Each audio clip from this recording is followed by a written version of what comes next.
Term सुना होगा जिसको अग्रिम जमानत कहते हैं या एंटीसिपेटरी बेल कहते हैं।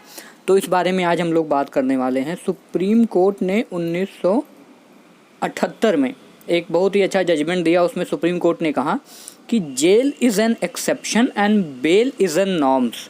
मतलब जो जेल है वो एक एक्सेप्शन केसेस में होना चाहिए, मतलब जेल उसको तो होनी चाहिए ऐसे व्यक्ति को जो सोसाइटी के लिए या लॉ एंड ऑर्डर के लिए काफ़ी प्रॉब्लम कर सकता है, ठीक है। तो वहाँ पर jail is an exception cases में देना चाहिए। लेकिन बेल जो है, जो जमानत है, बेल इज़ अ नॉर्म्स, वो एक रूल होना चाहिए, वो एक नियम होना चाहिए।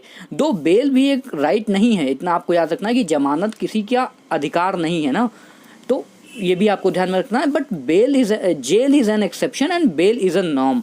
तो इसी को ध्यान में रखते हुए जो अग्रिम जमानत या एंटीसिपेटरी बेल का जो कॉन्सेप्ट है वो यही होता है। इसमें सबसे इंटरेस्टिंग बात जानने की ये है कि ये जो अग्रिम जमानत होती है, जैसे खासकर अभी आप लोग ये शब्द सुन रहे होंगे, खासकर जब कोई जैसे अभी कुछ फिल्में आई उनके या फिर पत्रकारों के मामले में कई सारे लोग हैं, कॉमेडियन हैं, इन लोगों पर जब कोई ऐसा कुछ होता है तो ये लोग कोर्ट के सामने जाते हैं कि हमें सब अग्रिम जमानत दे दो ताकि हमें पुलिस अरेस्ट ना करे। तो इसका पीछे मोटिव यही था ना, क्योंकि सुप्रीम कोर्ट का जजमेंट ही है कि क्या है, जेल एक्सेप्शन केसेस में होनी चाहिए।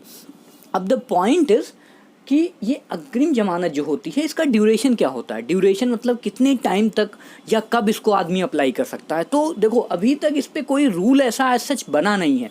अग्रिम जमानत कोई व्यक्ति कभी भी अप्लाई कर सकता है। इवन सपोज करो उसके खिलाफ कोई केस नहीं है तब भी अप्रोच कर सकता है, क्योंकि इस पर भी कोई ऐसा सेट ऑफ रूल्स नहीं बना है।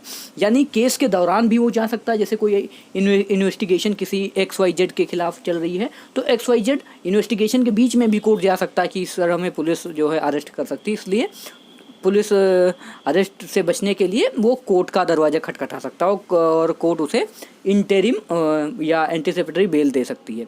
नाउ सेकंड क्वेश्चन इज़, कई बार ऐसा होता है कि जैसे कोर्ट की प्रोसीडिंग और इन्वेस्टिगेशन ख़त्म हो गई, उसके बावजूद भी एंटीसिपेटरी बेल मांगा जा सकता है। तो इसका कोई ड्यूरेशन फिक्स नहीं होता है अग्रिम जमानत का।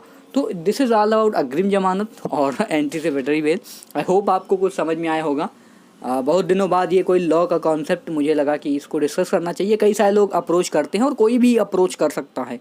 तो this is open for all. Why this is open for all? Because jail is an exception and bail is a norms by supreme court. ठीक है, सुप्रीम कोर्ट ने जजमेंट में ही ये कहा हुआ है। Thank you, stay blessed.